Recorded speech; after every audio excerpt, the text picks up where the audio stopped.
When you talk to an elected official, Baltimore runs deep in their veins, deep in their communication and messaging, but also deep in just their walk, deep in their swag on how they exist as a legislator. And that's the beauty of Baltimore. That's why, as a legislator, it's so important to show up authentically, being from Baltimore, being proud to be from Baltimore, and making sure that folks really understand that while we do have our challenges, we also have so much room for opportunity as well.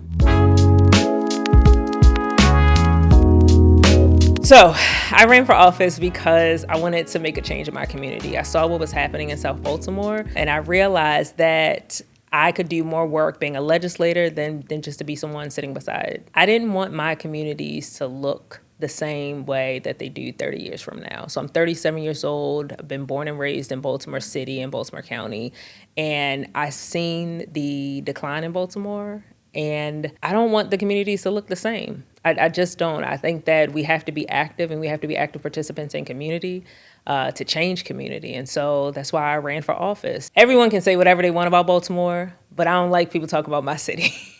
They can say whatever they want. And that's really how I feel about Baltimore. Baltimore has its challenges, but Baltimore is still so beautiful. If you've never had an egg custard with marshmallow on a stoop in Baltimore City on a hot day, if you've never had a sub from Mr. G's in the county, if you've never experienced an onion pickle in Emerson Village Shell Station, you don't know why it's so important to the people that live here. And we put on for our city. We make sure that folks really understand the beauty of Baltimore.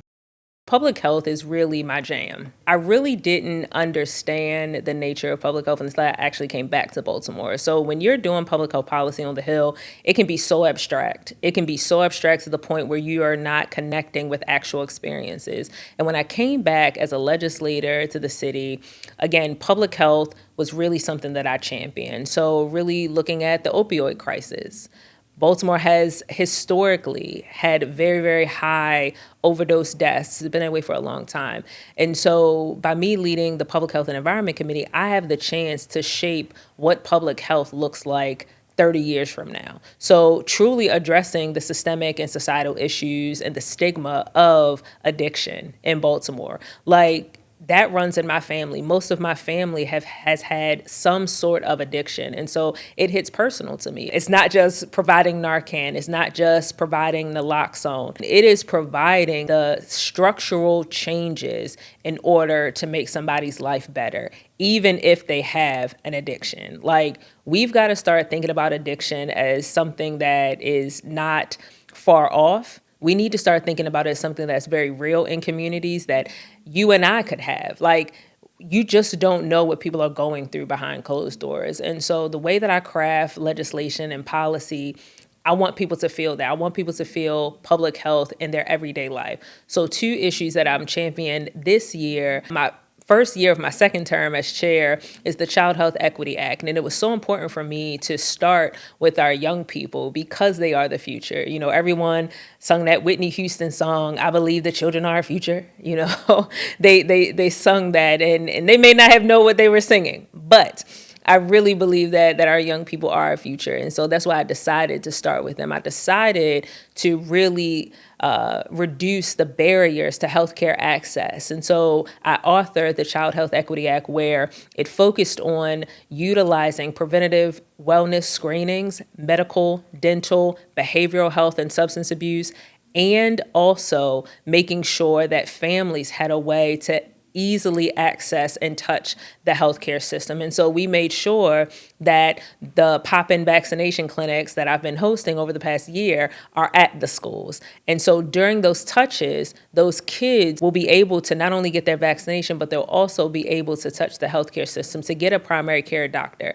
and hopefully kind of take it to the family. The second piece of legislation that I worked on and really spearheaded is the Black maternal health agenda. Black women are experiencing just crazy, crazy rates of morbidity and mortality as it relates to pregnancy. And despite your socioeconomic status, Black women are still dying. And we are seeing that more and more across the nation. And I wanted Baltimore to be a leader in that. We have 55 to 60% of our population is Black women in the city of Baltimore. When you're looking at Black women, regardless of socioeconomic status, they are still experiencing the medical biases from physicians, from hospital systems, from caregivers, from OBGYNs. They're not being taken seriously related to their pain. They're not being taken seriously related to how their pregnancy is going. And so the racism as it relates to Black women and maternal health, I would say started in these United States from slavery. When you look at how Black women have been treated and how that stress and that trauma is passed through our DNA, yeah, it's been almost 400 years we've been dealing with this. And it's transit now to our Black babies. When I reflect on my journey on how I got here, it took me 10 years to get to this moment. So some folks just believe, you just wake up, want to run for office, but it is a leadership evolution that you have to go through to not only frame yourself and your mind, but also frame your intentions. Like, what are your intentions for running for office? Because oftentimes when it gets hard, when you are going on that crime scene, when you're talking to that wailing mother, when you are saving families from eviction, and you see all of those very, very heightened and perilous issues, your why is going to sustain you to the next day. And there are some days as a local representative where I tell my team to keep me in prayer. I tell my team to keep me in prayer because heavy is the crown who wears it. And folks really don't understand, as a council person, you are responsible for 40,000 people in your district. You are responsible for the movement of the city. We cry, we get angry. Oftentimes we get angry for you. Folks reach out to the office all the time and they're like, Councilwoman, this is just so unfair. And I said, yes, I know. This is the issue. This is the law that guides this particular issue, and this is how we can change it. But I need your help. It's not simply enough to have a good idea. You have got to build coalitions. The elected official has got to build coalitions around an idea so that they can get laws changed. For so long, we did not have an opportunity to see the representation of young people in our bodies of government.